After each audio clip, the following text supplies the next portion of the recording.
um dos maiores acionistas de uma cooperativa de crédito conhecidíssima no Brasil inteiro. Dono de banco. É um banco. Não, é um banco. Tá de brincadeira, cara. É um banco. Um banco sendo cooperado numa cooperativa de crédito rural. Não faz sentido nenhum.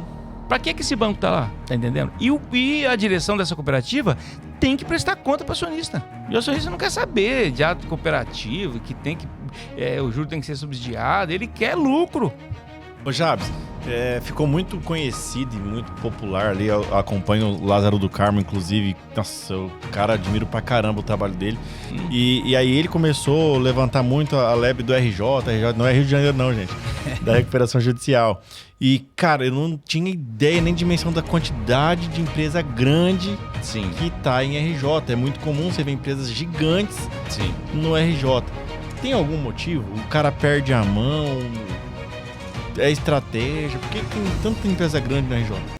Olá, sejam bem-vindos ao Podcast, o podcast de empreendedorismo. Aqui eu trago para vocês informações relevantes que com certeza vai impactar muito na sua vida. Hoje eu tenho um convidado especial e logo mais vou apresentá-lo. Antes, quero agradecer aos nossos patrocinadores, Colégio Prisma, presente em nosso podcast e vai estar com a gente aí durante o nosso ano inteiro. E também o Cláudia Bolos Doces Salgados, sempre servindo o nosso coffee aqui para os nossos convidados e também para a nossa equipe. Muito obrigado. E você aí que quer um coffee de qualidade, liga lá pro Cláudia que ele com certeza vai te servir muito bem. E o nosso convidado de hoje, ele que vai desmistificar a diferença entre recuperação judicial e falência. Seja muito bem-vindo, Jabs Danziger. Assim que fala? Danziger? Danziger, alemão, né? Isso, culpa dos alemães aí. E aí, quem que é o Jabs? Se apresenta aí. O cara é especialista e vai te ajudar muito, hein, gente? Isso. Eu sou Jabs Danziger, eu nasci em Cruzeiro do Oeste e antes de 1 ano de idade meus pais mudaram pra cá e eu não tive opção, tive que vir pra Moarama. Que bom, né? Show de bola. Isso, me criei em Moarama, né? Me formei em Direito pela Unipar. Antes disso, trabalhei no escritório Júnior de Contabilidade, trabalhei um pouco antes disso com o Dr. Osmar Serraglio, José Pento Neto, Celso Yokohama, Lair Caboneira. Caramba. E 1 aninho só de office boy, mas trabalhei um pouco com eles, né?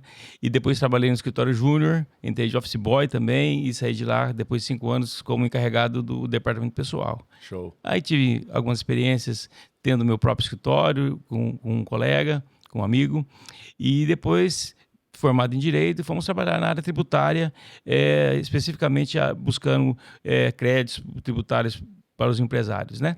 E depois disso tivemos aí passamos a ter uma atenção especial para os empresários em crise, né? As empresas que precisam sair da situação de crise financeira, né? O caixa dele, né? E tem muito, hein, Jabs? Tem muita gente. Tem muita empresa sofrendo aí, e daria para melhorar essa dor dele, né? Exato, né? Então, tivemos uma experiência como administrador judicial, que atuamos um pouco até hoje também, e agora estamos com um trabalho de recuperação judicial para as empresas e os produtores rurais, não é só para empresas, é para produtores rurais também, que estão com o caixa sufocado, né? E precisam de um fôlego. Show. Precisa de desconto e prazo para pagar, sem perder a atividade, sem perder os bens essenciais para continuar produzindo, manter os empregos, continuar a sua fonte de renda e precisa de um fôlego para sair da crise econômica que a empresa está. Show de bola. Vamos aprofundar nesse tema aí. O que é recuperação judicial? Porque é muito confundido, né? Primeiro vamos separar. Por que o pessoal confunde tanto recuperação judicial com faliu? Ah, quebrou, faliu. Não é a mesma coisa, né? Não é. A falência é a morte da empresa, né? É a morte, acabou, não tem mais, né? A empresa aí vai ser vendidos os bens para pagar as dívidas até onde der. Pronto, isso é falência. Nada a ver com recuperação judicial. Mas é tratada na mesma lei. Por isso que muita gente confunde. A recuperação judicial é o remédio jurídico para a empresa não falir.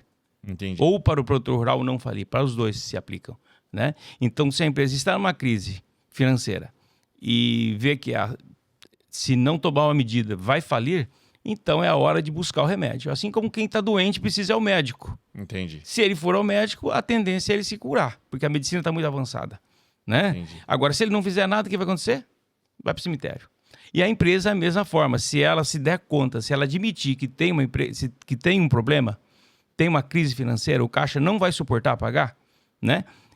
Ele tem um remédio para isso, que é a recuperação judicial. Em que momento que o empresário, ele muitas vezes o empresário está nos assistindo agora, está passando por isso. Quais são os principais sintomas, assim, Jabs, que seria o cenário ideal para a pessoa já começar a procurar um profissional desse segmento e já começar a criar um planejamento, um trabalho, ou prevenir ou até mesmo remediar um pouco melhor essa situação? É você, empresário e produtor rural, que está... Você olha no seu caixa e diz, as dívidas dos próximos 90 dias, o que vai vencer, eu não vou conseguir pagar. E o seu nome ainda está limpo, você não tem execução contra ti, você não tem... o seu nome não está inscrito no SPC, Serasa, protesto, né?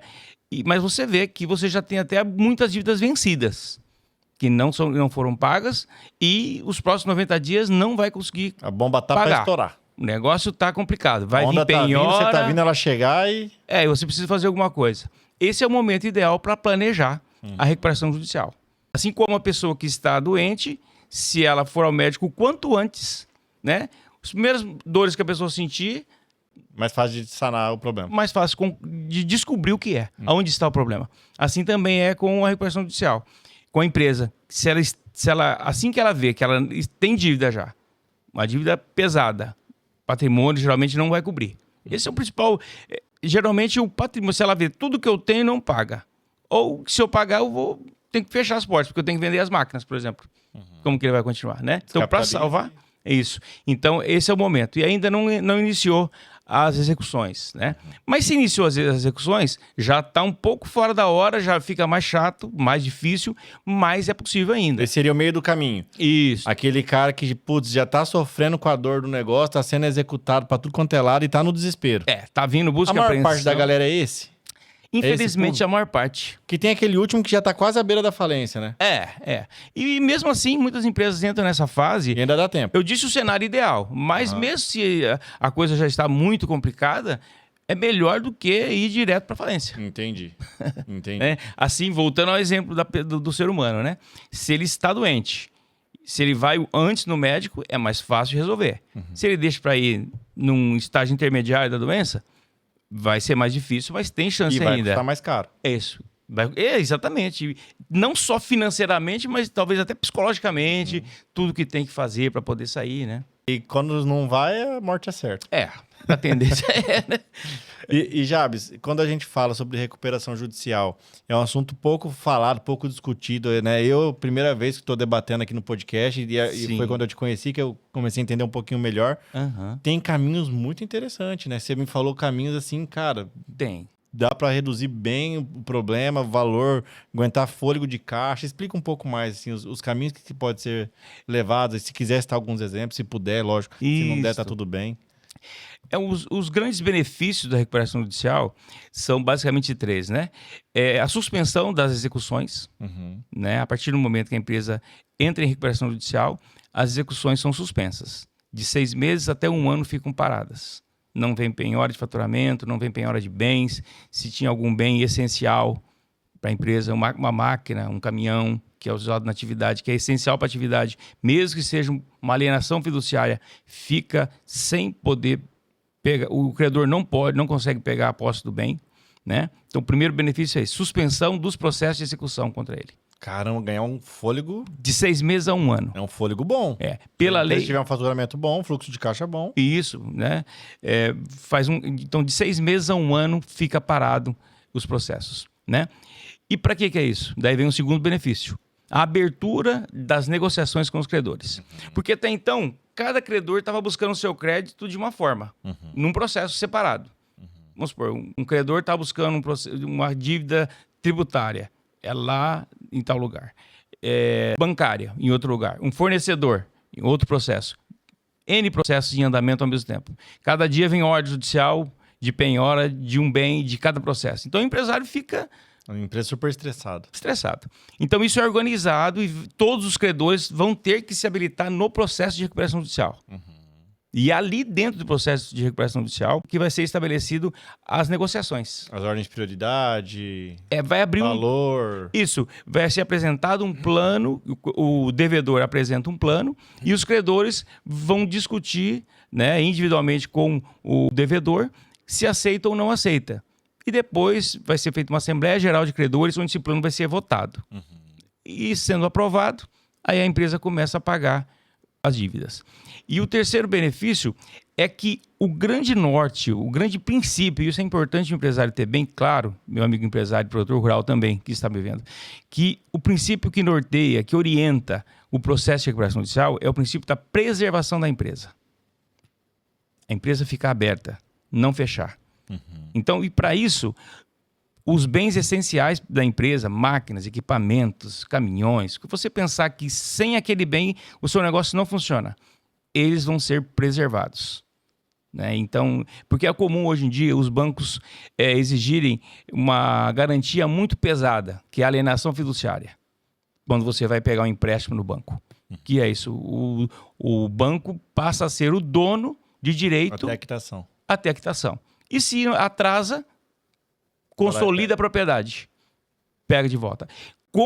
Se não aconteceu a busca e apreensão ainda, entrou em recuperação judicial, mesmo esse caso de alienação fiduciária, consegue ficar, o dono do negócio, o dono da empresa, fica na posse do bem, porque sem aquele bem a empresa não pode tocar. E um princípio, que é uma ideia que norteia o princípio da recuperação judicial, o processo de recuperação judicial, é justamente a preservação da empresa. Empresa tem a função social dela, que é gerar empregos, gerar renda, recolher tributos, tudo isso a lei quer que fique aberto, que fique em pé. Né? Então, isso é uma coisa muito importante que o empresário precisa entender. Há remédio, há como sair da crise econômica e financeira. Ele não precisa ficar fazendo o que o credor quer. E ele precisa organizar isso dentro de um processo, né, com uma proteção que a justiça, que a lei traz, né, e dentro de um ambiente protegido, onde ele vai poder negociar de uma forma mais igualitária com o seu credor.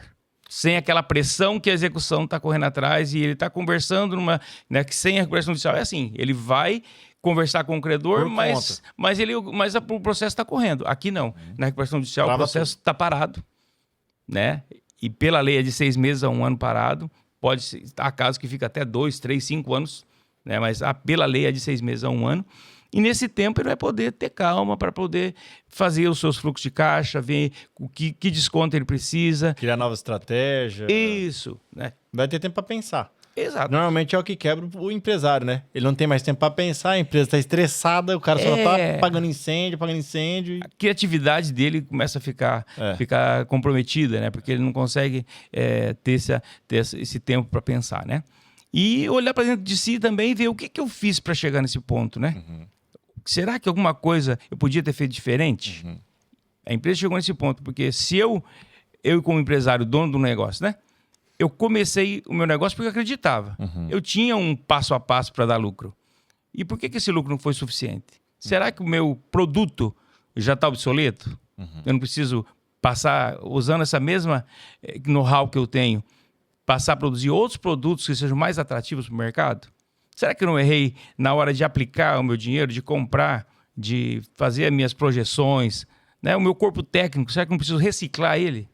Então, o processo de recuperação judicial, ele dá esse tempo também, não só para negociar com o credor, mas para olhar para dentro de si, fazer uma autoanálise e se refazer. Cara, que interessante. Né? Então, ele tem esse fôlego, porque não adianta o advogado, os próprios credores terem a boa fé, querer negociar, mas o empresário fala, não tem o que fazer. Não, ele tem que olhar para dentro de si, assim como o doente. Vamos lá. Porque normalmente a pessoa física, o emocional quebra junto, né? Assim como o doente vai para o médico e o médico fala, olha, vai para academia.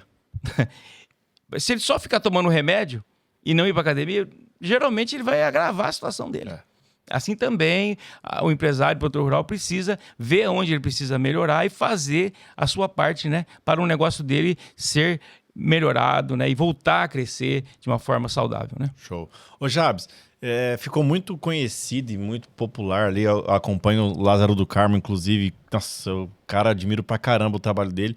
E aí ele começou a levantar muito a lebre do RJ não é Rio de Janeiro não, gente, da recuperação judicial.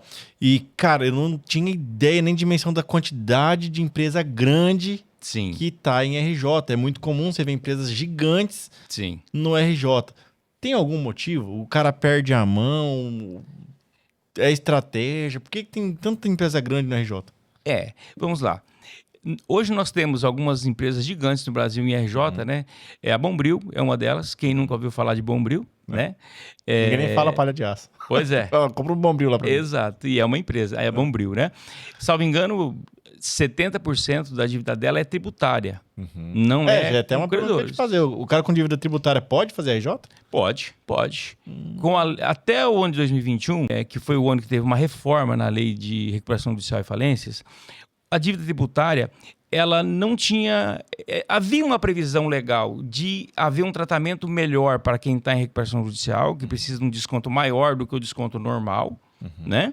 Mas não tinha, dentro do âmbito da Procuradoria, do Congresso Nacional, uma lei dizendo como vai funcionar isso então. Entendi. Em 2021, veio a reforma da Lei de Recuperação Judicial e Falências e houve também uma lei específica para dizendo qual o benefício para quem está em recuperação judicial em termos de desconto da dívida tributária.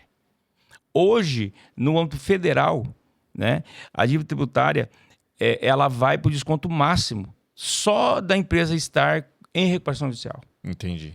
Normalmente, para conseguir o desconto máximo, é muito trabalhoso, o fisco sempre fica questionando, é uma série de situações que você pula essa etapa toda, só de estar em recuperação judicial e vai para o desconto máximo. Desconto máximo hoje nós estamos falando em 70%. Imagina uma empresa que deve aí 10 milhões, vai pagar 3 milhões. Só de estar em recuperação judicial ele vai para o desconto máximo. Entendi. E em vez de 120, salvo engano, ele vai para 140 ou 160 vezes o pagamento. Nossa, ganha muito prazo. É muito. Ganha muito prazo. E com desconto de 70%, estou falando de dívida tributária. Uhum. As outras dívidas, né, normalmente tem se conseguido alguma coisa também de 60% até 90% de desconto. Nossa. E com um prazo de pagamento de até 10 anos. Vira nada, esfarela a dívida. Entre 5 e 10. E com uma carência, que é depois que o plano é aprovado, daí começa a contar o prazo. Quando vai começar a pagar, então? Né? A carência. Né? Então ganha um fôlego gigantesco. 1 ano a 2. Tem esse primeiro ano, depois tem a carência e depois vai pagar barato ainda, parceladão. Com desconto. Com desconto expressivo. Né? Então é assim. Por que consegue esse desconto? É interesse do país manter a empresa aberta também, né? Gera muito emprego, é interesse de todo mundo. Porque se a empresa fale, geralmente dá para pagar a dívida trabalhista quando dá. E alguma acabou. Coisa de tributo. E vai perder tudo. E acabou. Então os outros bancos, fornecedores, todo mundo fica sem receber nada. É ruim para todo mundo. Agora a recuperação judicial, os credores vão receber alguma coisa. E aquilo que, né, para os credores também, né, aquilo que ele não conseguir ganhar, ele lança como prejuízo e tem todo um benefício fiscal também em cima disso também, né? Então, é benefício para todo mundo. Não é o melhor de cenários para ninguém, claro. Né? Que é isso? Assim, voltando ao exemplo... Ninguém para fechar. Voltando ao exemplo urbano. Assim como estar doente com uma doença grave não é boa coisa para ninguém, mas quando sai da dívida, da situação, é bom para todos, né?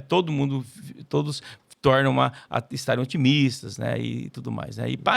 Veja bem, vamos falar de uma ganho questão emocional muito grande. E falando no ganho emocional, imagina uma empresa que às vezes tem lugares que empresas dão nome praticamente a uma cidade, né? Então, e geralmente são empresas assim. A gente tem aqui Douradina. Exato. Gazin. Vamos lá. Cidade da Gazin. Vamos supor que uma empresa como essa, né, se ela fale, que vai representar para o psicológico da população? Cara, quebra a cidade. Não falo nem para o dono. Quebra a cidade. Para o dono nem se fala. Mas para a população, fala, poxa, o que eu tinha orgulho de ter da minha cidade, um dos motivos de orgulho não existe mais. Então, ele é o próprio o cidadão se sente para baixo com a situação. Né? Então, tem uma questão emocional até de todos de uma empresa falir, se ela fale. Então, a recuperação judicial, ela proporciona esse fôlego para todos. Legal. Pessoal, a empresa está se recuperando, está saindo da situação. Né? Vai dar certo, os empregos são preservados. Né? E isso tudo gera um ambiente de negócios melhor. Então, vamos falar assim, os 3 principais benefícios do processo é ganhar o prazo, o ganho emocional, que é um dos ganhos... Tem muito, né? E o fluxo de caixa, seria esses 3? Isso. A suspensão das execuções, né? Que você ganha de cara um fôlego, E nome limpa, praticamente, ou não? Não. Não limpa. A limpeza do nome, há juiz que entende crédito, que sim, outros não. O crédito também é difícil. Realmente é uma dor muito grande que o empresário sente, que ele já estava endividado, então não é a RJ que faz ele ficar com o nome sujo, mas a RJ não limpa o nome dele. Entendi. Né? Há juízes que concedem uma liminar para limpar o nome. A gente pede, porque o não nós já temos, né? Então podemos pedir, né? Mas não é algo que se consegue. Então, os 3 benefícios, revisando, é a suspensão das execuções, você para de sofrer, o andamento da execução fica parado durante de 6 meses a 1 ano. A abertura de uma negociação com os credores, né? Num ambiente protegido. O que é essa proteção? As execuções não estão correndo. Então, o credor não tem aquela vantagem sobre o devedor da execução dele estar correndo, né? Então, todo mundo zera o jogo. E o princípio da preservação da empresa. Você não vai ter seus bens tirados da sua posse. O seu negócio vai continuar tocando, sendo tocado por ti. Fora o deságio, né? Isso. E o desconto, né? Que geralmente é entre 60% até 90% de desconto, né? E de 5 a 10 anos para pagar. E assim, é uma dúvida que também pode ser quem está nos assistindo. É um assunto interessante, mas a minha empresa é pequena. Hoje, existe algum grau para fazer a RJ ou qualquer tipo de empresa? Ou eu tenho que ter um mínimo de empregado ou de faturamento? Quando que começa a ser interessante o RJ? Por exemplo, eu tenho uma empresa que é pequena, mas eu estou passando por tudo isso que você está falando. Estou com um monte de fornecedor nas minhas costas, estou falindo, estou indo para o quiabo. Ainda estou conseguindo girar aqui, mas vai chegar uma hora que não vou mais. Dá para essa pessoa também ou é só para grandes indústrias, grandes empresas? A partir de que momento que é interessante? Todas as empresas e produtores rurais, independente do valor da dívida, o benefício legal é para todos. Para todos? Para todos. Basta provar alguns requisitos objetivos, que é documental. Ter uma atividade, no mínimo, em andamento pelo menos há 2 anos, com registro na junta... Só 2 anos? Sim, com registro na junta comercial. Né? Não ter usado o mesmo benefício nos últimos 5 anos. Essa já ia ser a minha dúvida. Pode usar mais de uma vez? Pode. Cara, depois eu quero aprofundar nisso. Salvo engano, a Oi, eu acho que é a Oi, está acho que no 2º ou terceira recuperação judicial. Nossa, cara. Né? Então, a possibilidade, sim. A Oi é um caso emblemático, muito complexo, né? Milhões de credores, uma coisa astronômica, né? E que é possível. Então, não há limite de dívida. Não há. Qualquer valor de dívida é possível pedir recuperação judicial. O que você tem que provar é que você tem os requisitos básicos, que é ter pelo menos 2 anos de atividade, não ter usado o benefício nos últimos 5 anos, né? E apresentar os balanços, né? Demonstrando que, claro, que tem dívida, que não é só dizer eu devo, mas onde está? Está confessado no balanço? Está descrito no balanço lá? Né? Então, ele tem que ser transparente. Não adianta falar eu devo tanto para fulano, mas nem... Onde está isso? Né? Tem que estar contabilizado. Né? A contabilidade tem que estar em dia. Né? E isso, às vezes, dá um trabalhinho porque muitas empresas não fazem aquela contabilidade gerencial, aquela coisa, né, detalhada. Tem que parar tudo e revisar isso tudo para poder a contabilidade refletir a realidade. E não importa o regime tributário? Não, pode ser em qualquer um. Tem até um benefício especial para empresas para pequenas empresas, né? Sim. E há a possibilidade da recuperação extrajudicial, que seria objeto de um outro podcast, que daí a gente não termina muito cedo hoje aqui, né? Não sabia, não. Não, existe a possibilidade também de fazer uma recuperação extrajudicial. Não envolve nada do juízo, é só o advogado... O juiz mais homologa, né? E pronto, né? Mas também não tem tantos benefícios como aqui tem. Daí depois a gente faria um outro dia uma diferenciação entre a judicial e a extrajudicial. Vamos bater a agenda então para isso. Isso sim, daí seria mais para empresas menores, né? Casos mais simples, que com poucos credores, talvez nem deve muito para banco, a coisa é mais ali, né? Então, as situações pontuais que a extrajudicial é melhor. Para o empresário e o produtor rural entender que a recuperação judicial é um remédio jurídico, não é único. Assim como o ser humano na doença, o remédio mais forte não é o primeiro que o médico dá. Então a recuperação judicial seria o remédio mais forte, né? Antes da recuperação judicial, é muito comum, é prudente, e a gente recomenda, a maioria dos casos, até para poder organizar toda essa questão documental e tal, você fazer um processo de mediação, né? Que pode ser tanto judicial ou numa câmara de mediação e arbitragem. Né? Você vai então lá fazer... E há a suspensão também das execuções daqueles credores que você escolher para fazer a mediação, né? E daí você vai fazer uma espécie de um esquenta antes da recuperação judicial. Entendi. Para abrir a conversa com os credores. Olha, queremos evitar a recuperação judicial, que para os credores, inclusive, é mais radical. Né? Então, vamos negociar? Muitos casos, na mediação se resolve. Assim como muitos casos, você vai lá e descobre, não, esse câncer é benigno. Vai para casa, o médico fala, já tá resolvido. Toma isso aqui, volta aqui de tanto tempo. Está resolvido. Né? Também há casos, né, que, voltando para o mundo empresarial, que com uma mediação se resolve o assunto. Né? Conversou com o CEO ali da empresa, viu um plano e apresenta o plano. Exato. E chama credor por credor para poder negociar. Tem que ser como um acordo. Aí não há um plano de recuperação judicial. Aí é uma negociação individual. É tipo uma extra. Credor por credor. Credor por credor. Na mediação você vai trabalhar a negociação credor a credor em separado. Né? E é interessante porque, se for o caso de recuperação judicial, você já sabe qual vai ser o comportamento do credor X, do Y, né? Como que eu tenho que tratar esse aqui, com aquele outro. Não adianta insistir que ele não vai ajudar, mas eu tenho esse aqui que eu posso contar. Tipo um júri popular. Por aí. Em outros termos, é mais ou menos, né? Você vai medir na febre, né? Você vai né? saber a maioria, para que lado que está andando o negócio. Isso, você vai sabendo com quem você pode contar, né? Então, a mediação é interessante, né? E tem que ser como um acordo ou não? Com os credores?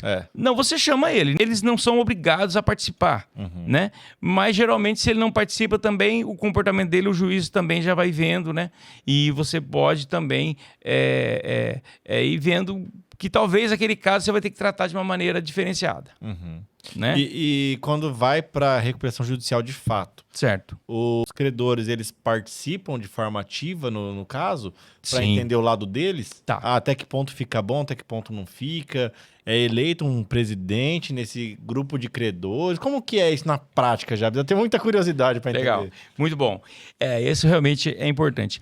Isso aí, vamos partir do conceito da recuperação judicial, que daí fica mais prático para entender. Show. Então, a recuperação judicial é o quê? Ela é um processo judicial. Certo. Então, ela tramita na justiça. A decisão de entrar com a recuperação judicial é literalmente só do empresário. Isso é do devedor. Só dele. Só dele. Você fala, quero entrar em recuperação judicial. Isso. Um exemplo, procurei o Jabs. Isso. Jabs, cara, tô sofrendo, não vai pipocar tudo. Daqui 3 meses não consigo mais pagar minhas contas.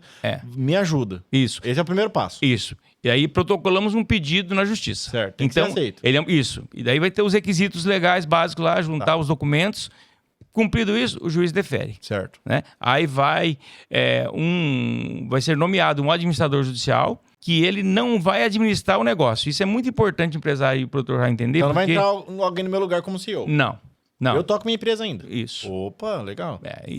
Porque esse nome administrador judicial, e eu já atuei assim, ele é um equívoco da lei. A lei, o nome correto seria um fiscal judicial. É o olho do juiz lá dentro do seu negócio. Você vai ter que prestar conta para o administrador judicial do que você está fazendo. Você não pode, por exemplo, você não pode pagar... É bagunça também. Você não pode, a partir do momento que você está em recuperação judicial, você não pode pagar o credor que você quer pagar. Você tem que pagar de acordo com o plano. Então, se por acaso pagar um credor que não estava na hora de ser pago ainda, o administrador judicial vai chamar atenção e esse assunto vai ser tratado. E pode ocasionar falência. Então, o empresário não pode descumprir o plano. Não é de qualquer jeito. Não. Tá? Então, primeira situação, é um processo judicial. É nomeado um administrador judicial que, no primeiro momento, vai até a empresa ou a fazenda para constatar se existe aquele negócio.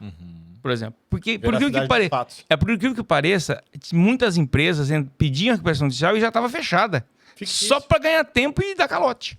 Acontecia muito em São Paulo, principalmente. O brasileiro não perde a oportunidade. Hein? Então, hoje, assim que o pedido é deferido, muitas vezes, na verdade, antes de ser deferido, o juiz manda o administrador judicial ir lá e conferir. Existe a empresa? Os documentos que precisam ser apresentados estão ok? Uma coisa simples. Quantos funcionários tem? Aquela empresa é coligada de outra? Enfim, um mapeamento do mundo fático da coisa. Então, e depois disso é aberto daí sim a negociação com os credores. Suspende todas as execuções. Daí voltando, agora sim a resposta que você perguntou. Como que funciona isso dos credores? Como que eles participam? Os credores vão tomar conhecimento da proposta do devedor para pagar a dívida. Qual que é o desconto que o devedor está propondo? Qual o plano para pagar, o prazo para pagar? Isso depois de quanto tempo, Jabs? Eles são informados que está entrando em RJ quanto tempo depois? O administrador judicial tem que mandar uma cartinha para cada um daqueles que foram reconhecidos no processo pelo devedor como credores. Então o devedor que indica. Eu devo para esse. Se aparecer alguém no meio do caminho falando, aí deve para mim também. Eu não tô lá. Aí ele tem que se habilitar. Mas ele vai ter tem que comprovar. Aí ele vai ter que pedir pro administrador, apresentar para o administrador judicial um pedido de habilitação do crédito dele, né? Para ele poder ser incluído no quadro. Só que esse pedido... Porque é importante fazer as coisas certas. Essa relação de credores... Ter nota, ter tudo, Exato. ter contrato. Se o cara não tem... Já se lascou. Já não tem como cobrar, ué. Já era. Tá? Vai ter bigode, acabou. Toda a origem do crédito, o credor tem que comprovar para poder se habilitar. Entendi. E daí ele faz a habilitação e é incluído no quadro de credores. E aquele credor também que está com o nome lá, mas o valor tá errado, ele pode pedir a retificação do valor. Né? Olha, tá dizendo aí que o meu crédito é 1 milhão, mas eu tenho 2 milhões. Ou não é 1 milhão, é 500 mil. Uma questão de boa-fé, né? Que se espera de todos, né? Que isso aconteça. Né? Então, o credor vai participar dessa forma, conferindo se o seu valor está correto. E depois disso, se manifestando sobre o plano. Concordo, não concordo e por quê? Se ele não falar nada, ele concordou. Né?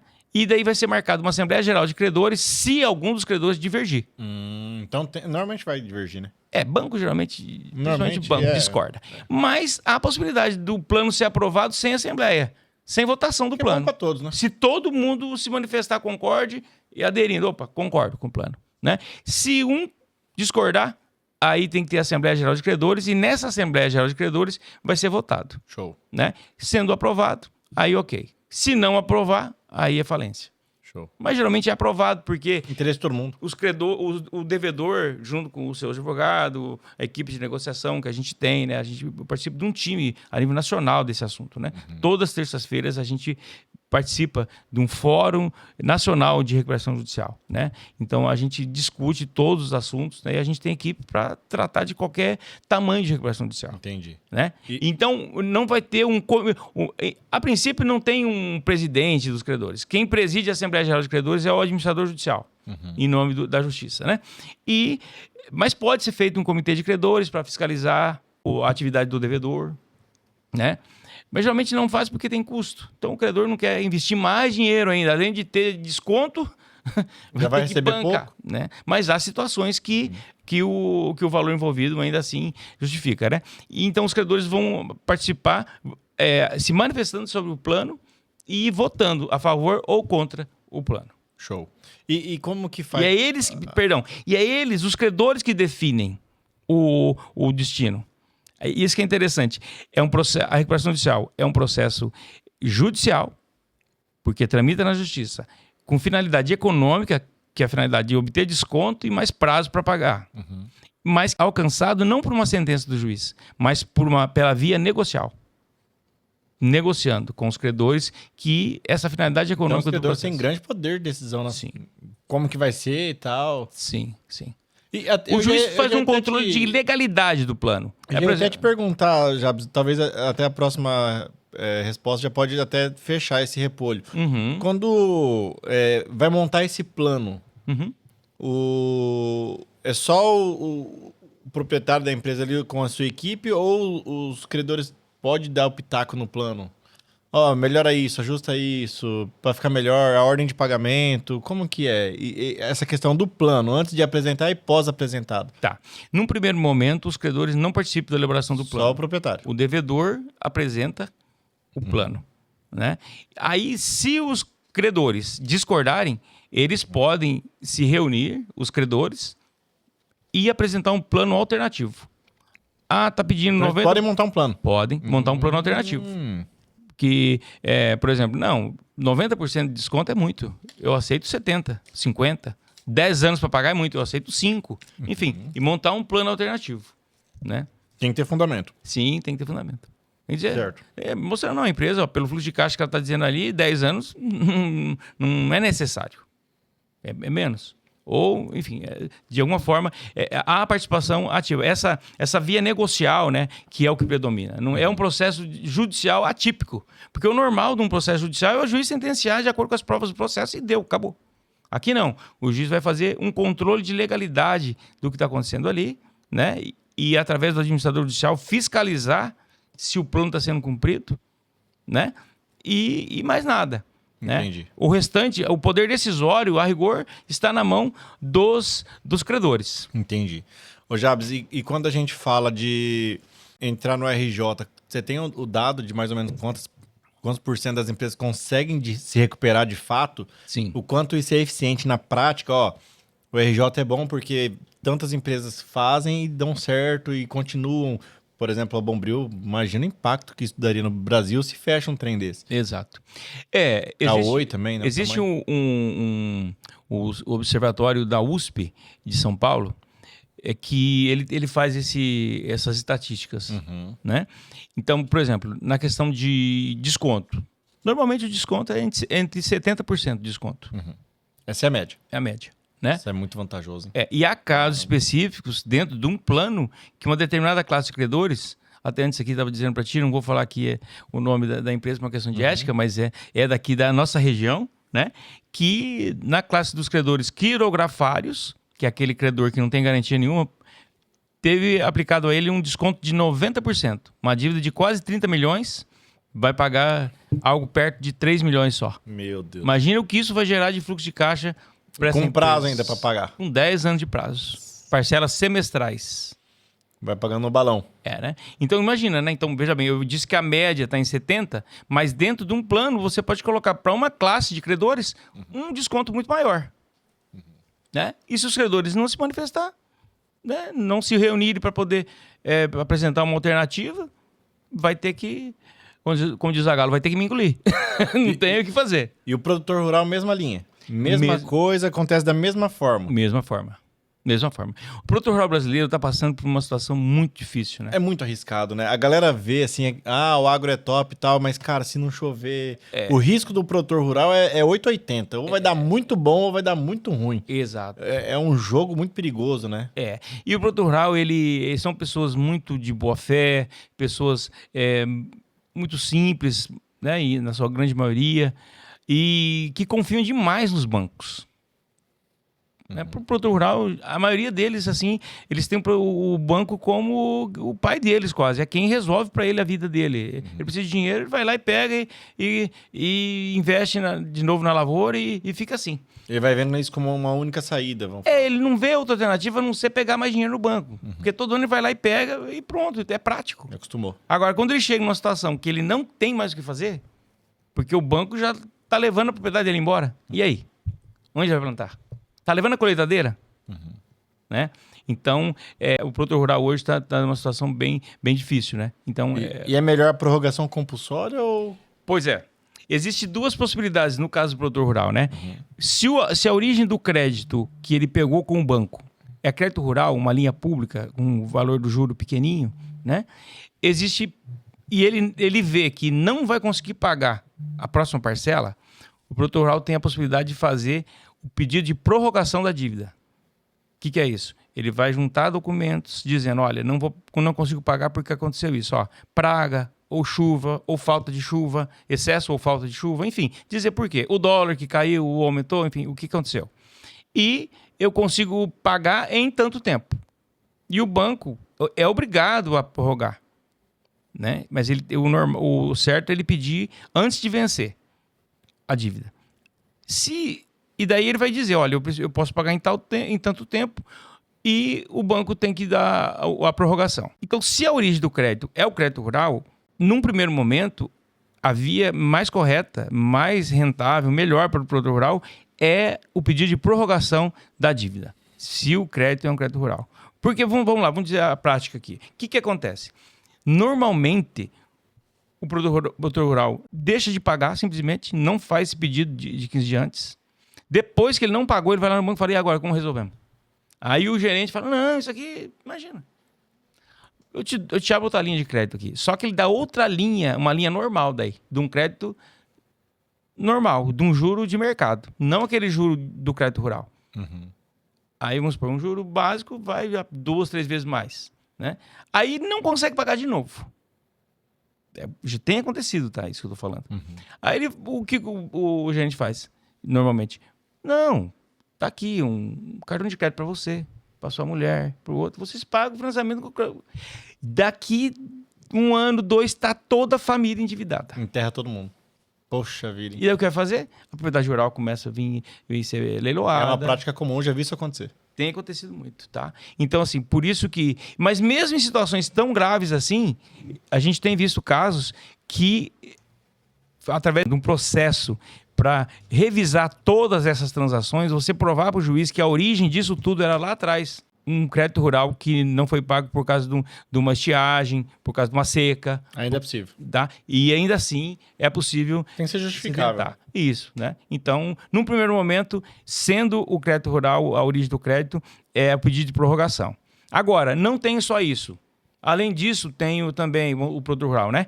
Tenho dívida com fornecedor, tenho dívida, enfim, trabalhista, outras coisas. Não, vamos então, o que é possível com a prorrogação, por um caminho. Aquilo que não é não é possível pedir prorrogação, vamos entrar com o pedido de mediação primeiro. E depois a recuperação judicial, né? Então tem mais caminhos, o produtor rural tem um pouco mais de opção. Exato. Ele tem essa opção a mais, que é a prorrogação do crédito rural, né? Show. Então é um assunto muito importante que viabiliza a continuidade do negócio. E a gente está numa fase que muito produtor rural tá nesse drama. Tá vivendo esse drama, não sabe o que fazer. E sem o horizonte favorável aí. Não tem uma perspectiva. Se fala em securitização, liberar uma linha de crédito, assim como teve nos anos 90, né? O governo federal subsidiar isso aí, mas não tem. Eles liberaram para o Rio Grande do Sul, salvo engano, uma linha de crédito, e foi constatado que não cobre 20% da dívida. Nossa. Então não adianta. Não tem dinheiro para poder resolver essa situação. Né? Então, qual que é o caminho correto? Pedir a prorrogação para pagar com produção. Porque é para isso que a lei do crédito rural foi criada, para que o produtor rural pague a sua dívida com produção e não com propriedade dele, não vendendo propriedade para pagar o banco. E Jabs, quais são os riscos de fazer uma recuperação judicial? Existe o risco para o empresário?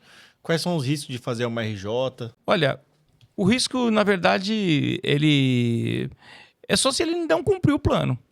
Que daí é a falência. Quero então, ser bem transparente. Voltando de novo ao exemplo da pessoa que está com uma doença grave, um câncer. Qual é o risco dele fazer uma quimioterapia? Pior já tem. O pior das situações ele já foi acometido, é a doença grave.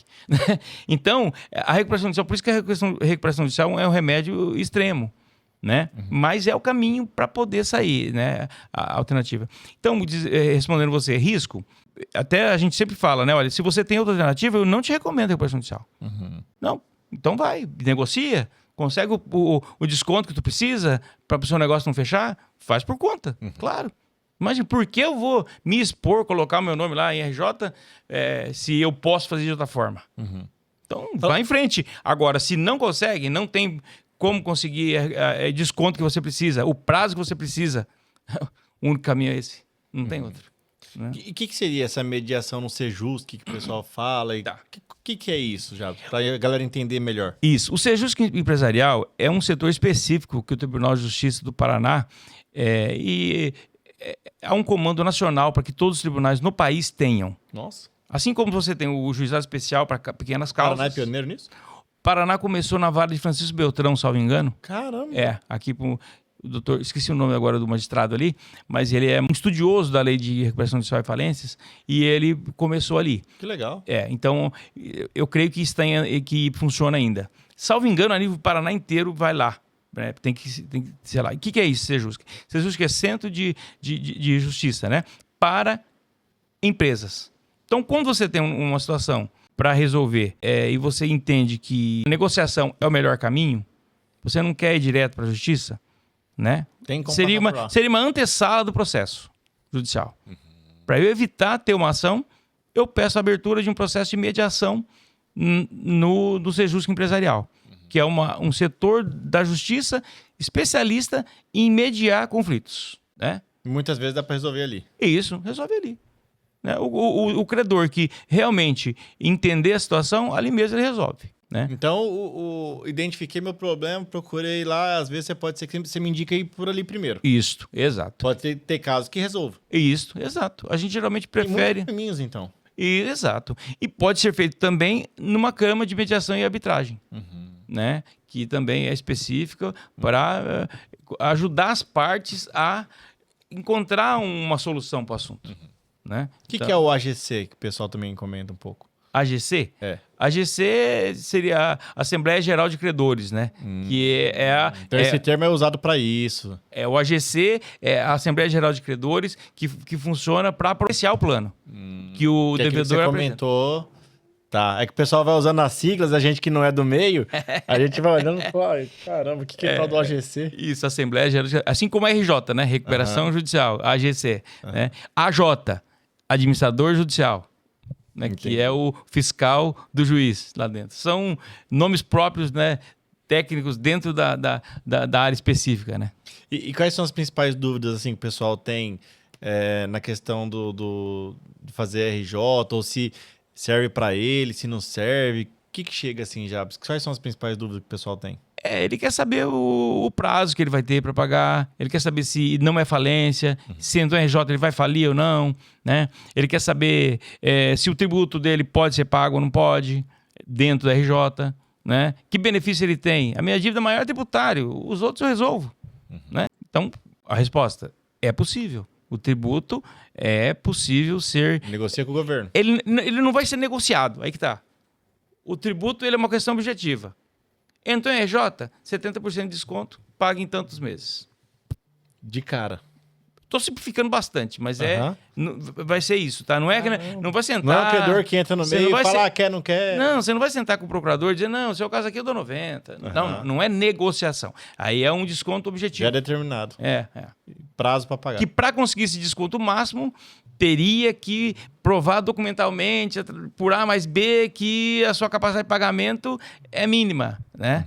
E que muitas vezes não é possível demonstrar porque a contabilidade é feita de uma forma mais profisco, vamos dizer assim, né? Não é aquela contabilidade gerencial, detalhada, né? Então, até chegar nesse ponto sem uma recuperação judicial, às vezes demora-se anos, indo e vindo, e vai e volta, enfim. Né? Aqui não, entrou em recuperação judicial, vai para o desconto máximo.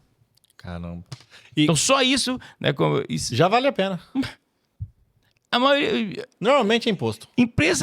Praticamente nenhuma empresa que entra em RJ não tem imposto. Vai parar de fornecer? Porque o tributo é o primeiro que ele pode pagar. Não vai perder o fornecedor. Tem o fornecedor, acaba a empresa. E o tributo, a própria correção dele é menor do que os outros, né? A exposição é menor, tudo isso, né?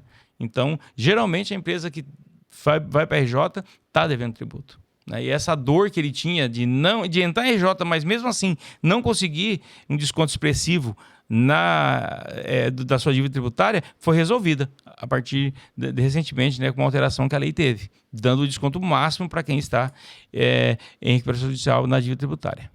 E normalmente, então, vamos falar assim, o primeiro passo é a pessoa ter essa consciência. Estou lascado, preciso de ajuda profissional e vai atrás de um profissional. Isso. Segundo passo é começar a estudar o caminho, se vai ser RJ, como que vai ser, qual é que é. Isso. E o terceiro passo que eu acho que é muito importante é o empresário falar a verdade, né? Exato. Abrir o jogo, né? Exato. Porque eu acho que esse é um ponto que a pessoa, pela vaidade, pelo ego, orgulho, acaba não falando tudo que tem que falar e... Isso. É o risco daí, né? Ele tem que entender que ele precisa ser transparente, né? Primeiro consigo mesmo. Admitir em que ponto ele está. Né? Não, eu estou com esse problema e preciso resolver. E confiar no advogado, no contador, na equipe que vai assessorar ele nesse processo. Né? E durante o processo, se comportar de uma maneira de quem está em crise. Porque a gente tem algumas situações de pessoas que estão em crise, a empresa está em crise e ele leva uma vida como se estivesse a mil maravilhas. Ele vai ter problemas. Pode prejudicar o caso. Vai ter problemas. A pessoa física gastando um monte e a empresa passando por uma RJ. A não ser que ele tenha N negócios, né? Só É um entrou em RJ. mega empresário e tem como provar por A mais B que aquele caso ali é isolado. Já ia até entrar nesse mérito. Se eu tenho 6 empresas, uma precisa de RJ, as outras 5 pagam o pato ou não? Não necessariamente. É separado. Não necessariamente. Para ser... importante esclarecer isso aí. Se uma pessoa tem várias empresas, mas cada uma tem a sua contabilidade separada, a sua estrutura física separada, a sua parte financeira separada, uma não paga a dívida da outra, a outra não paga a dívida da uma, né?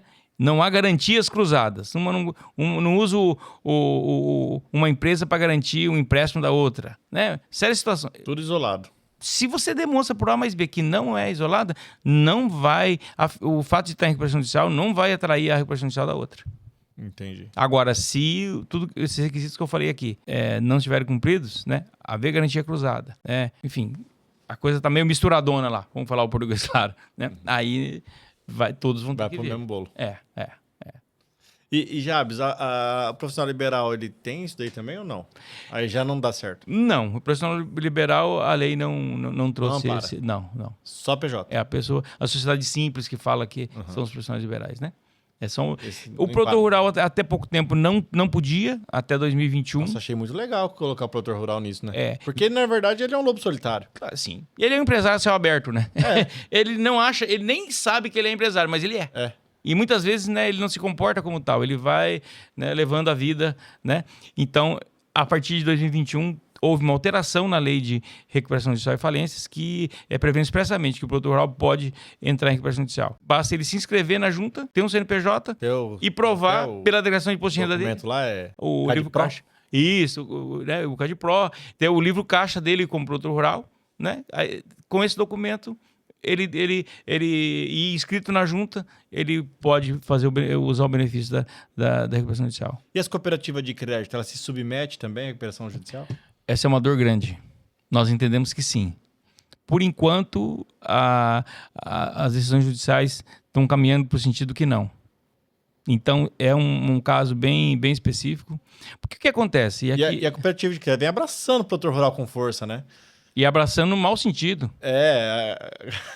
O lobo na pele de cordeiro. Porque, querendo ou não, a cooperativa de crédito ela foi muito expansiva para cima do produtor rural. E os bancos perderam muito para a cooperativa de crédito. Como que fica daí? A cooperativa de crédito, o que acontece? Ela existe para fomentar a atividade dos seus cooperados, através de atos cooperativos. Vamos falar em português claro, para beneficiar o cooperado. E não para atuar como se fosse um concorrente do banco. E hoje o que a gente tem visto é que a cooperativa está atuando como um banco. Ela não pratica em todos os atos dela, quero ser justo aqui, né? Porque há atos que ela faz, sim, um juro especial, né? É um ato cooperativo. Mas há muitos casos que a cooperativa de crédito não atua como uma cooperativa. Ela atua como um banco. E nesses casos, quando a taxa aplicada naquele contrato específico, se comparada com o que o banco praticaria, é praticamente a mesma. Que ato cooperativo é esse? Então nós entendemos, e isso é uma luta que a gente tem feito em prol do produtor rural, que nessas situações não é um ato cooperativo e essa operação tem que vir para dentro da recuperação judicial. Então é uma luta que a gente tem tido, né? E estamos, vamos com ela até o fim. Então, o produtor rural que já está meio enforcadão e está buscando em cooperativa não é um bom caminho. Se lá na frente ele já está avisando que pode entrar numa RJ... É melhor evitar a cooperativa de crédito. É melhor evitar, né? Agora, já estou endividado com a cooperativa de crédito? Vamos abrir uma mediação. Porque qual que é a finalidade da cooperativa? Receber. Não, mas vamos antes. E manter o cara. Antes. É beneficiar o cooperado. É isso. E não prejudicar o cooperado. Quando não age como banco. E a cooperativa de crédito pedindo a falência. Opa! Ué, mas não tá ali para ajudar o cara? Que comportamento contraditório é esse? É porque ela mesma não está se vendo mais como uma cooperativa. Ela está se vendo como um banco já. É uma mudança de postura que a gente tem visto. Por isso essa expansão. né? E uma coisa interessante que eu vou dizer para ti aqui. O credor pode pedir falência? Pode. Pô, Qualquer credor. Depois vamos entrar um pouquinho nesse assunto? Qualquer credor pode pedir falência. Caramba. Tá. Mas a resposta ao pedido de falência é falar, tudo bem, quero me recuperar. Entendeu? É a mesma coisa que eu vou falar para você. Você está com a doença grave. Beleza. Cadê o remédio? Entendeu? Então, o pedido de falência não quer dizer que faliu. A resposta do devedor pode falar, não, realmente a minha situação é grave, quero me recuperar. Então, voltando lá. Por que eu digo que é um comportamento contraditório da cooperativa de crédito? Ela nasceu para ajudar os cooperados. Ela não nasceu para ser mais um no mercado, para buscar o cooperado como um cliente. Juros de mercado, numa operação ou muito próximo do juro de mercado, quando ela, para poder ceder um crédito, exige alienação fiduciária, que na prática ela fala, eu te dou o dinheiro, mas passa essa propriedade para o meu nome, quando você terminar eu te devolvo a propriedade. Isso não é um ato cooperativo. Foge da origem, do porquê dela existir.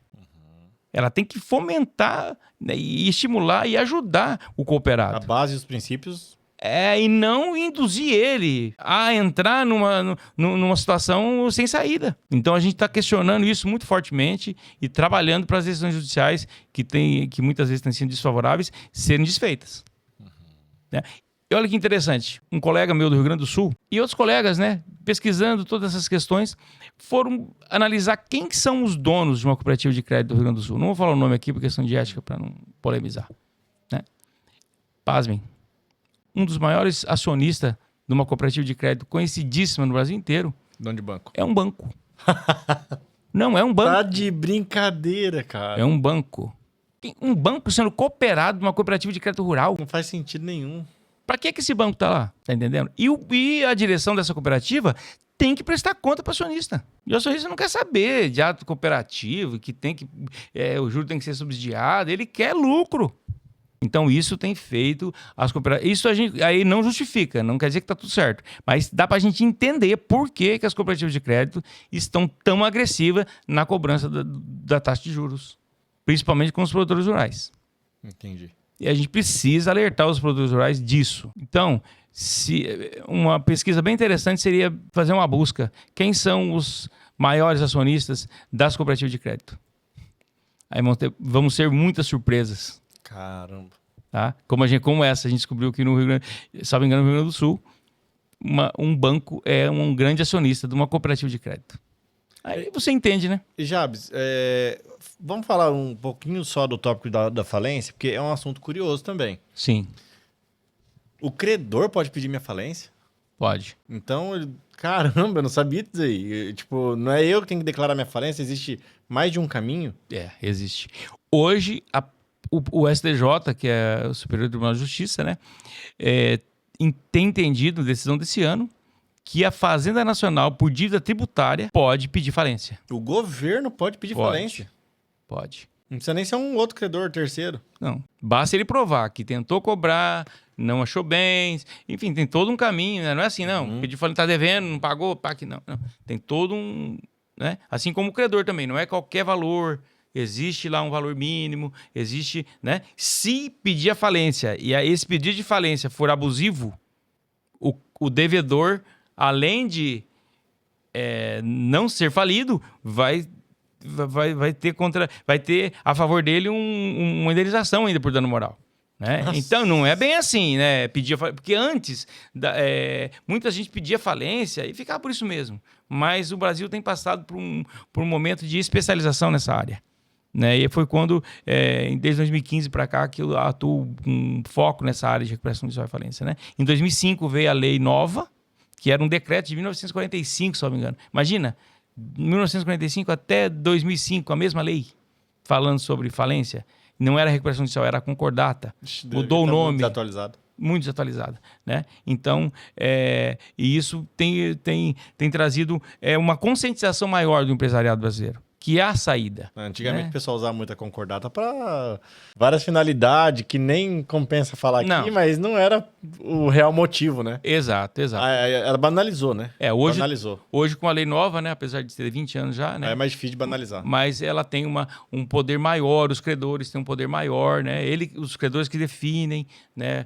Tudo mais, né? Então a falência, ela é uma medida extrema, né? Mas que também, em muitos casos, a falência mais continua o negócio sendo vendido em pé, várias situações aí que pode acontecer também, né? Tem um caminho legal, dá pra gente gravar um podcast também falando sobre isso. Exato. Mas eu não sabia que o credor podia pedir a falência. Pode pedir a falência. Mas a resposta do devedor correta é ele dizer: RJ. Quero me recuperar.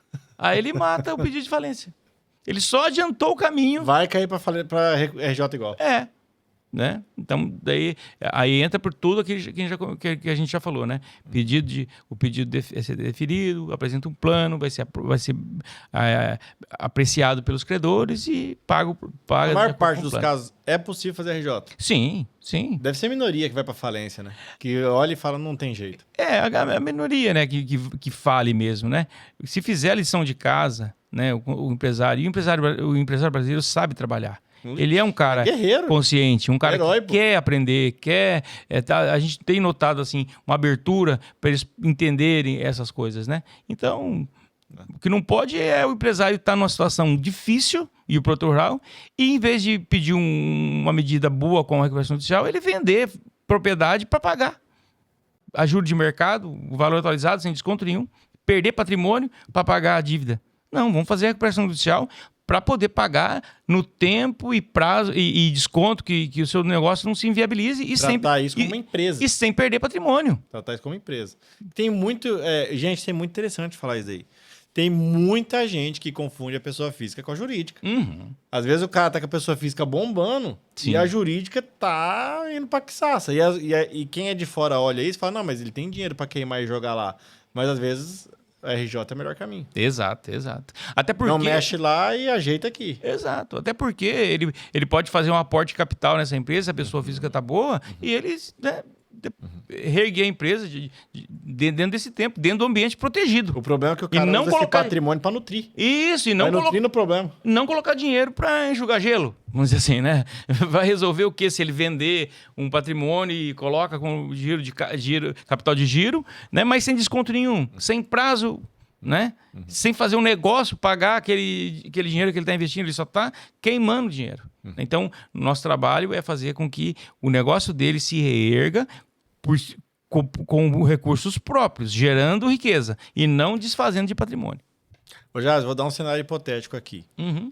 Meu capital lá da minha empresa lá, tudo, fali com uma dívida de 100 milhões. Fali. Tá. Já era. Uhum. Pessoa física, jurídica, acabou. Uhum. Quanto tempo eu fico assim, sem poder fazer nada, abrir um negócio novo, recomeçar minha vida? 5 anos.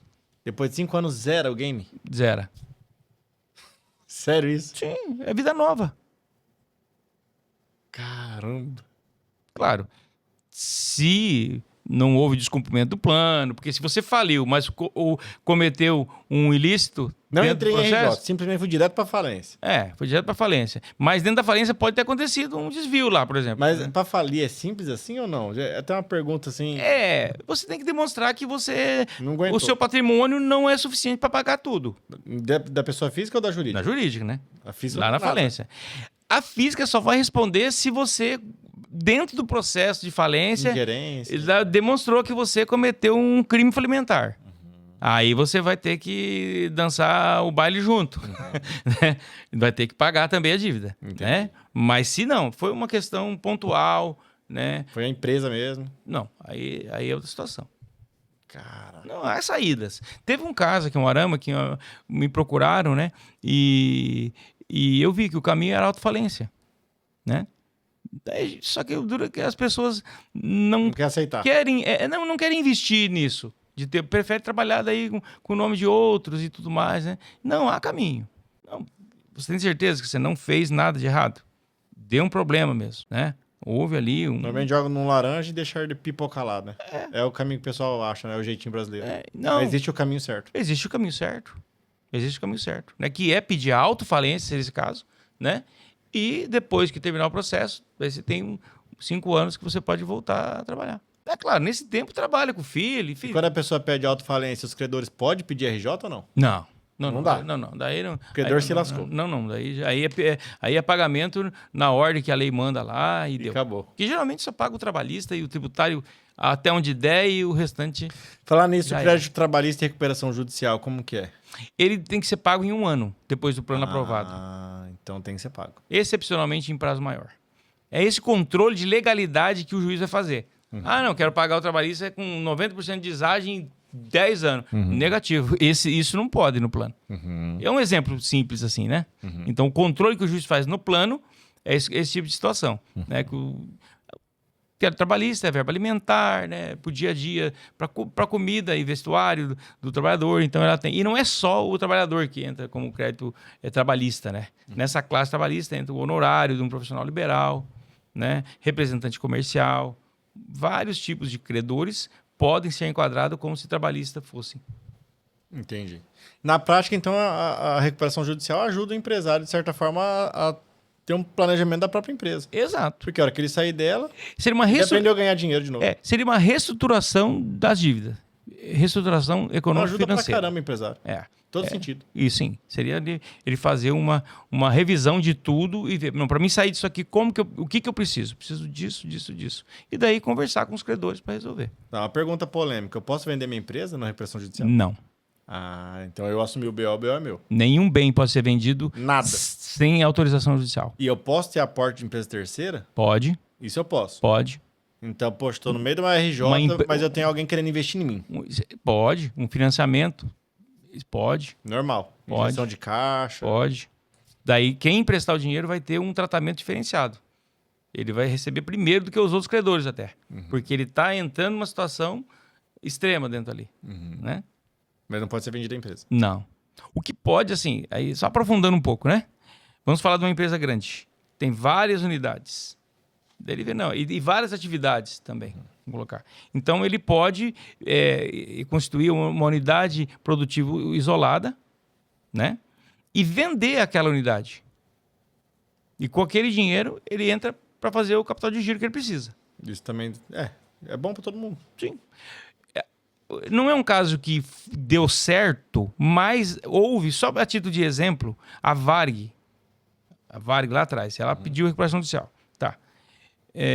O que ela fez? Uma das propostas dela que foi aprovada. A Variglog, todo mundo viu falar da Variglog, né? Era o setor de encomendas deles. Esse setor foi vendido como uma unidade produtiva isolada. Entendeu? E quem comprou não herdou nenhuma dívida. E esse dinheiro foi usado para o fluxo de caixa da Varig. Entendi. Né? Então, isso pode acontecer com... Vamos lá, um frigorífico que abate ave, suíno e bovino. Ele pode falar, não, quero ficar só com a atividade do bovino e vou vender a atividade de abate de suíno e de aves. E com o dinheiro disso, vamos ver, uma planta que cada uma vale 10 milhões. Esses 20 milhões que eu vou vender, que é dessas 2 plantas, eu vou colocar como capital de giro aqui. E olha que interessante para o mercado. Aí agora, investidor. Você que muitas vezes tem dinheiro para investir e não sabe aonde, compra uma unidade produtiva isolada de uma empresa em recuperação judicial. Você vai pegar só o filé mignon. Só o mel.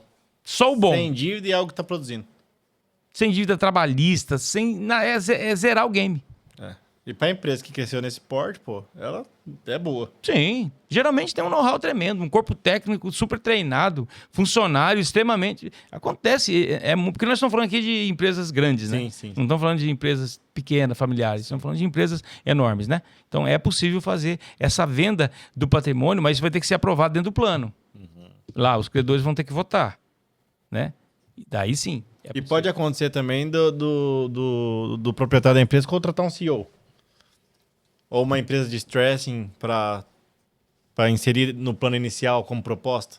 Que às vezes o credor não confia no dono, no CEO atual da empresa. E os credores podem falar, a gente quer um novo CEO ou não. Aí vai muito de caso para caso. É negociação, Às né? vezes até o próprio proprietário não tem mais emocional para tocar, fala, cara, eu não Sim. aguento mais isso aqui, mas é possível recuperar, eu quero pôr alguém na presidência. Pode ser uma proposta dos credores, né? Olha, para poder resolver esse assunto e gerar uma confiança em nós, queremos alguém que seja de confiança tanto do dono da empresa quanto nosso. Vamos achar alguém do mercado aí e resolver. Seria a profissionalização da gestão, né? Que isso tem acontecido de uma maneira bem corriqueira, né? É possível, né? Desde que haja isso esteja claro no plano, né? Encaixa no Como plano. isso vai acontecer. Claro, no dia a dia também, se o próprio dono resolveu, ele pode contratar um executivo para tocar o negócio no lugar dele, sem problema. Mas o comum é o dono tocar. Como continuar o mesmo pessoal, né? Ele não quer sair da operação também. É muito difícil. Né? Isso, geralmente a pessoa tem uma paixão tão grande pelo negócio, né? Que ele não quer sair.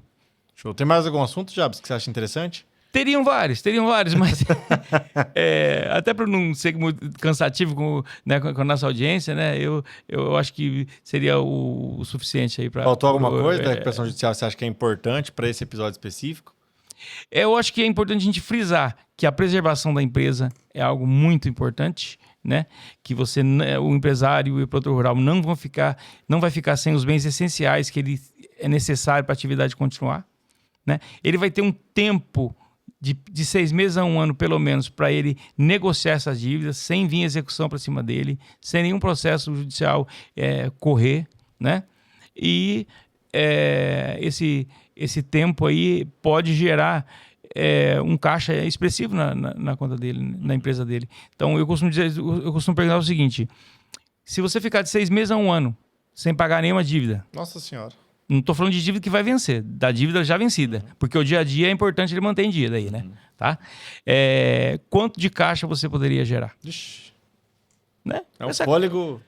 E se surreal. esse tempo puder chegar depois a 2, 3 anos? Né? Então a gente vai entendendo, né? O como ele pode ser beneficiado com isso e legalmente. Não estamos falando de benefício aqui de favorzinho. Tá? É um benefício legal, mas tem que gostar de ser organizado, né? Gostar de ser aconselhado e ter um ouvido aberto a esses conselhos, né? E colocar em prática aquilo que for combinado com a equipe jurídica, contábil. Porque não adianta Seguir o plano. querer que um milagre vai acontecer e não precisa fazer mais nada, né? O empresário, o produtor rural precisa entender que ele precisa trabalhar em conjunto com a equipe para o negócio, para a recuperação dele acontecer. Show de bola. Jabs, quero te agradecer, cara, porque muito esclarecedor, muito gostoso conversar com uma pessoa que tem tanto conhecimento, que entende do que fala, profissional de excelência. Parabéns, tá? Pela sua forma, sua conduta, a sua especialidade, sensacional. Ajuda aí os empresários do nosso país. Você atende o Brasil inteiro, né? Sim. A pessoa está assistindo lá de São Paulo, se quiser, tá atendendo. Estamos aí para trabalhar e para ajudar. E parabéns, cara. Parabéns pelo seu trabalho. Que vamos marcar já então o próximo pra gente falar sobre o extra. Isso. Porque eu achei legal outro assunto que eu não conheço. Quero falar um pouquinho mais sobre falência também, as consequências disso e como talvez o empresário às vezes nem sabe por onde começar. Exato. Tô falido e não sei se é pior falir ou continuar.